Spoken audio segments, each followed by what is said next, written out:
पनवेल नवी मुंबईमध्ये होत असलेल्या विमानतळाला स्वर्गीय दिबा पाटलांचं नाव मिळावं यासाठी मोठ्या प्रमाणात आंदोलनं करण्यात आली। आपण सर्वजण त्यात सहभागी झालो। या विमानतळाचं उद्घाटन या महिन्यात होणार होतं, मात्र ते पुढे ढकललंय। परंतु दिबांचंच नाव मिळावं यासाठी सर्वजण आग्रही आहेत। आपल्या काय भावना आहेत? प्रथमतः आदरणीय आमचे नेते लोकनेते दिबा पाटील साहेब यांचं नाव या विमानतळाला द्यायचं ही सर्व पक्षीय किंवा सर्व ग्रामस्थांचे असो, सर्व प्रकल्पग्रस्तांचे असो, सगळ्या जाती धर्माचे असो, ते आमचे नेते आहेत। आणि आमच्या मला वाटतं पिढ्यानपिढ्या त्यांच्यासोबत इथली जी जनता असेल त्यांच्या पिढ्यानपिढ्यासोबत त्यांचं जे नातं जे आहे ते प्रकल्पग्रस्तांसाठी एक झुंजार नेतृत्व, एक असे नेते की ज्यांनी प्रकल्पग्रस्तांसाठी आपलं प्राण पणाला लावलं। त्या दिबा पाटील साहेबांचं नाव हे मिळालंच पाहिजे, ही सगळ्यांचीच मागणी आहे आणि याच्यात आमची पण ती मागणी असणार आहे।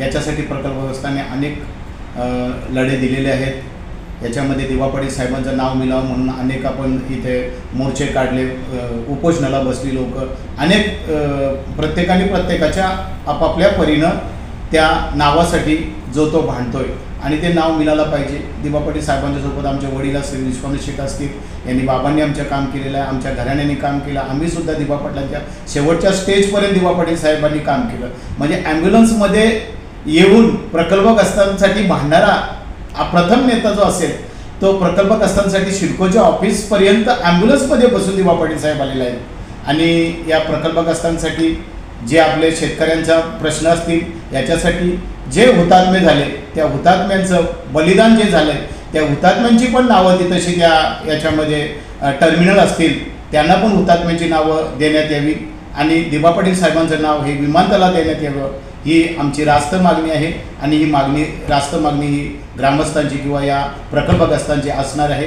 त्यासाठी ठाणे असेल, रायगड असेल किंवा इतर जिल्हे असतील, या जिल्ह्यातून सगळ्यांचीच मागणी होत आहे आणि याचा एक केंद्राने विचार करावा, महाराष्ट्र शासनाने विचार करावा आणि नाव लवकरात लवकर जाहीर करून लोकांना खुश करावं, लोकांचं समाधान करावं। आमच्या आता जमिनी गेल्या, भूमिहीन झालो आहे, आमचं एक अस्तित्व दिबा पाटील साहेबांच्या नावानं आमचं अस्तित्व टिकावं अशी आमची रास्त मागणी असेल। दिबांचं नाव आम्ही सिडकोसोबत भांडलो।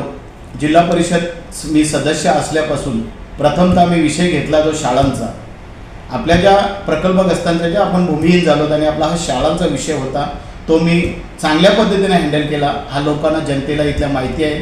आणि शाळांचे प्रश्न घेत असताना सुद्धा माझ्या एक निदर्शनास आलं की सिडकोने जे आपल्याला प्लॉट दिले हे प्लॉट सिडकोने आपल्याला रितसर आणि पद्धतशीररित्या द्यायला पाहिजे होते। ते शेतकऱ्याला पद्धतशीर दिले गेले नाही। शेतकऱ्याला वारंवार तिथं फेऱ्या मारायला लावल्या, अजूनपर्यंत काही लोकांना प्लॉट मिळत नाही, त्याचा ताबा मिळत नाही। आणि नाईलाजानं शेतकऱ्याला ज्यावेळी पैशाची गरज भासली त्यावेळी पैशांसाठी किंवा आपली आर्थिक गरज भागवण्यासाठी शेतकऱ्याला नाईलाजानं ते कोणाला तरी दुसऱ्या क्ष व्यक्तीला विकावं लागलं आणि त्या क्ष व्यक्तीच्या माध्यमातून सिडको पैसे खाते टेबला करून काय करते काय हे पण समजत नाही। कारण शेतकऱ्याला त्याचा प्लॉट आमच्या जमिनी घेतल्यात, तुम्ही प्रकल्पग्रस्तांच्या पिकत्या जमिनी तुम्ही घेतल्यात आणि प्लॉट देताना तुम्ही इतका उशीर का लावताय? आज आमची तिसरी पिढी आहे, आमचे आजोबा गेले, बाबांचा आज आमच्या 93 वर्ष वय आहे, म्हणजे त्यांना त्याचा काहीच उपयोग झाला नाही। शेतकरी हा भूमिहीन झाला, प्लॉट दिले ते पण तुम्ही व्यवस्थित देत नाही। काही कांचे प्लॉट मँग्रोव्हमध्ये टाकलेत, काही कांना तुम्ही CRZ टाकलेत। म्हणजे शेतकऱ्याला दिलेलं प्लॉट आमची क्लिअर जमीन घेतली आणि आम्हाला क्लिअर तुम्ही जागा का नाही देत? नाईलाजाने शेतकऱ्याने कोणतरी विकला आणि बिल्डरला विकल्यावर ते प्लॉट लगेच मिळतात, चांगल्या जागेवर मिळतात आणि त्याचा बेनिफिट बिल्डर घेतोय। शेतकऱ्याला काय बिचाराला काय मिळतं? काही बिल्डरने तर फसवले शेतकऱ्यांना आमच्या, त्याचा पण विचार व्हावा। शेतकऱ्यांनी एकजूट करावी, ज्यांची फसवणूक झाली त्यांनी सगळ्यांनी एकत्र यावं, विषय मांडावा। आमच्याजवळ विषय मांडला तरी आम्ही पुढे नेवतो, असं काय नाही। आम्ही भांडलो।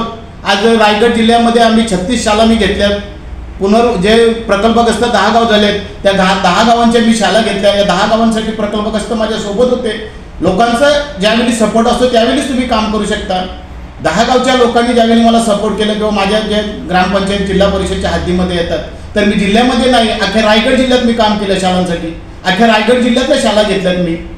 त्याच्यात अद्ययावत शाळा इथं वालला झाली, न्हाव्याला झाली, कोपरला झाली, शेलगरला होते, अशा शाळा होतात।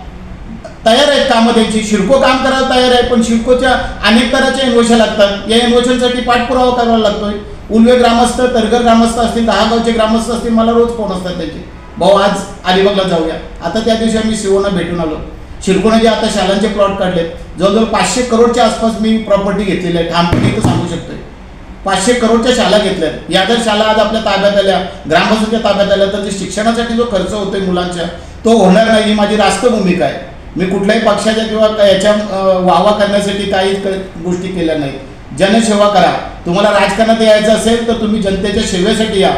राजकारण हा विषय पैसे कमवण्यासाठी नाही आहे.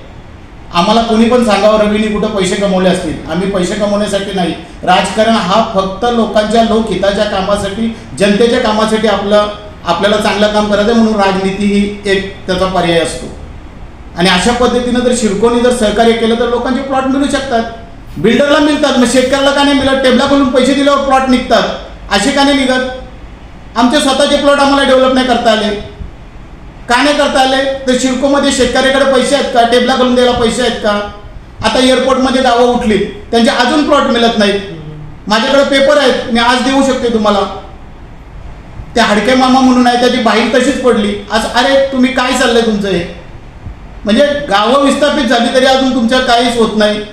गावं विस्थापित झाली, शाळा घेतल्यात, प्ले ग्राउंड घेतले तुम्ही, तलावं घेतलेत, आमची सगळं घेतलं. आम्हाला कुठं ग्राउंड दिलेत तुम्ही? समाज हॉल दिलेत, ते पण छोटे दिलेत. म्हणजे जे लोकांच्या ज्या सुखसुविधा तुम्ही हिरावून घेतल्या त्या शिरकोने दिलेल्या नाहीत. शासनाने याचा पुन्हा एकदा विचार करावा. प्रत्येक सेक्टरमध्ये गावोगाव खेळण्यासाठी मैदान होते, या गोष्टी राहिल्याच नाहीत. आम्ही भांडतोय पण ऐकणारा कोण आहे? ऐकत कोणच नाहीत. रोज ऑफिसर बदलतात. एक ऑफिसर येतो तो सांगतो हो तुमचे मी 15 दिवस आहे, 15 दिवसात रवी शेठ तुम्ही काय मांडत द्या माझ्याकडे, मी करतोय. तोपर्यंत त्यांच्या इमोशन लागतात. जिल्हा परिषद शिरकोची युनिव्हर्सिटी, शिरको जिल्हा परिषद युनिव्हर्सिटी मागतो. म्हणजे या अशा गोष्टींमुळे ताणाताण होते. आणि प्रकल्पग्रस्तांसाठी दिवा पाटील साहेबांनी आयुष्य वेचलंय, त्या धर्तीवरच लोक आज मोर्चे वगैरे काढतात ना. तर हे गोष्टी शिरकोनी या निदर्शनात आल्या पाहिजे शिरकोच्या पण, की आपण कोणाला प्लॉट दिले नाहीत, कोणाची प्रॉपर्टी ठेवल्यात त्या पहिल्या द्या.